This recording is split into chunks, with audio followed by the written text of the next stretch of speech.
जय श्री कृष्ण। तो चलिए अपन करते हैं आगे की कहानी शुरू।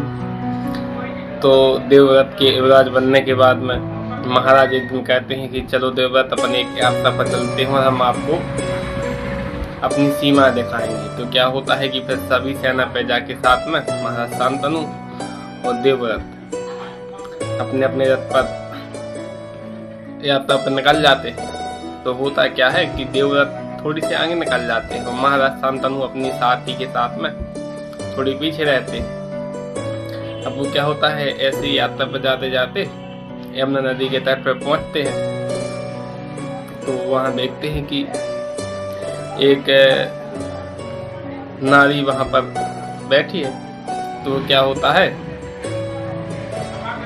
कि उनके पास में जाते हैं और पूछते हैं, हे देवी आप कौन हो? तो वो कहती हैं कि मैं दासराज पुत्री सत्यवती हूँ। तो वो पूछते हैं कि आप यहाँ क्या कर रही हूँ? तो वो कहती हैं कि मैं यात्री का इंतजार कर रही हूँ, क्योंकि जो भी यात्री आते हैं तो मैं उनको यमुना नदी पार कराती हूँ।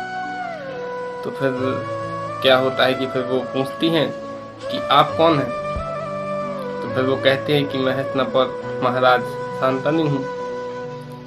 तो फिर वो पूछती है आप यहाँ क्या कर रहे हैं? तो वो कहते हैं कि मैं यात्रा पे निकला था, तो क्या आप मुझे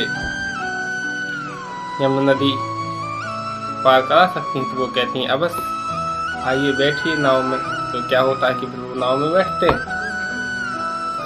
और फिर वो पूछती हैं सत्यवती जी कि आप अपनी यात्रा की मंजिल बताइए कि आपको जाना कहाँ है। तो वो कहते हैं कि मंजिल तो मुझे खुद नहीं पता कहाँ है, वो तो आप ही ले जा सकती हैं।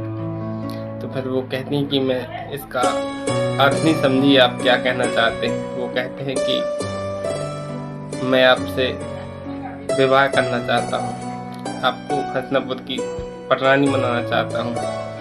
हस्तिनापुर की महारानी की अभी जो स्थान है वो खाली है। तो वो कहती हैं कि इसके लिए तो आपको मेरे पिताश्री से बात करनी पड़ेगी। तो फिर क्या होता है कि वो चली जाती हैं और फिर बस उसके बाद में महाराज शांतनु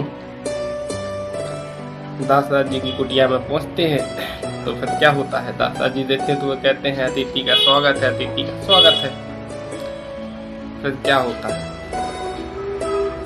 कि वे पूछते हैं दासराज जी कि आप अपना परिचय दीजिए। तो कहते हैं कि मैं हस्तिनापुर राजा महाराज शांतनु हूँ। तो कहते हैं भाग्य हमारे, आप हमारी छोटी सी कुटिया में विराजे, परंतु आप हमें सेवा का अवसर प्रदान करें, किस कारणवश आपको यहाँ आना पड़ा? तो फिर महाराज शांतनु कहते हैं कि आना तो हमें पड़ा है, तो हम विवश हैं और हम ये कहना चाहते हैं कि हम हस्तिनापुर की महारानी का जो एक पद है, स्थान है, वो अभी रिक्त है, तो हम आपकी पुत्री सत्यवती से विवाह करना चाहते हैं। तो वो कहते हैं ये तो हम धन्य हो गए, ये तो हमारे भाग्य, हमारी पुत्री का भाग्य कि उसको महारानी बनने का सौभाग्य मिला। तो फिर वो कहते हैं किंतु एक बात है जो मुझे सता रही है। तो महाराज शांतनु कहते हैं कौन सी बात? कहते हैं कि हम विवाह के लिए तो राजी हैं, लेकिन जो मेरी पुत्री सत्यवती की संतान होगी वही आगे भविष्य में राजा बनेगी। तो फिर महाराज शांतनु कहते हैं कि ऐसा तो नहीं हो सकता, क्योंकि हमने तो भीष्म पिता मतलब देवव्रत के लिए युवराज घोषित कर दिया है और हम वचन भी बद्ध है कि हम उसी को राजा बनाएंगे। तो फिर तो दासराज जी कहते हैं कि फिर तो विवाह हम आपके साथ नहीं कर सकते, क्योंकि अगर उसकी संतान राजा नहीं बनेगी तो हम उसका विवाह आपके साथ नहीं करेंगे।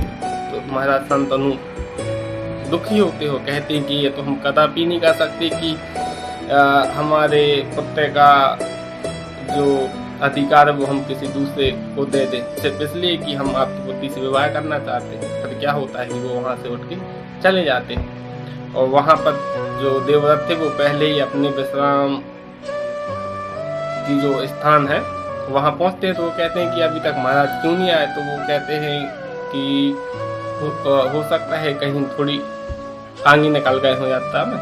जैसे महाराज पहुँचते हैं तो फिर क्या होता है, देवव्रत उनसे पूछते हैं आप अभी तक कहाँ थे पिताश्री। तो वो कहते हैं कहीं नहीं, बस थोड़ा सा आगे निकल गए थे, और बस इतना कह के वो चले जाते हैं। तो देवव्रत जी समझ जाते हैं कि पिताजी थोड़ी निराश से लग रहे हैं। वो फिर जो महाराज शांतनु जी के साथ ही थे उनसे पूछते हैं देवव्रत कि आप तो उनके साथ में थे, बताइए क्या हुआ। तो वो कहते हैं कि कुछ नहीं, ऐसे ही बस महाराज थोड़ी से हताश है। बार बार देवव्रत के पूछने पर वो कहते हैं कि साथ ही महाराज के एक अच्छा हितैषक और एक मित्र भी होता है, तो उसके कष्ट दुखों को दूर करना सारथी का परम कर्तव्य होता है। तो फिर क्या होता है, सारथी बताते हैं कि महाराज सत्यवती का रिश्ता लेके उनके पिताजी दासराज के साथ बैठे थे और दासराज जी ने विवाह के लिए मना कर दिया। तो वो कहते हैं किंतु क्यों। तो कहते हैं कि दासराज जी ने एक शर्त रखी थी कि अगर वो मेरी पुत्री के ही संतान को राजा बनाएंगे तो मैं अपनी पुत्री के विवाह आपके साथ करूंगा। तो महाराज जी ने साफ मना कर दिया कि ये तो मैं अपने पुत्र देवव्रत को पहले से ही युवराज घोषित कर चुका हूँ। तो फिर क्या होता है, देवव्रत इसके बाद चल पड़ते हैं दासराज की कुटिया की तरफ। इसके बाद की कहानी बाद में। जय श्री कृष्ण।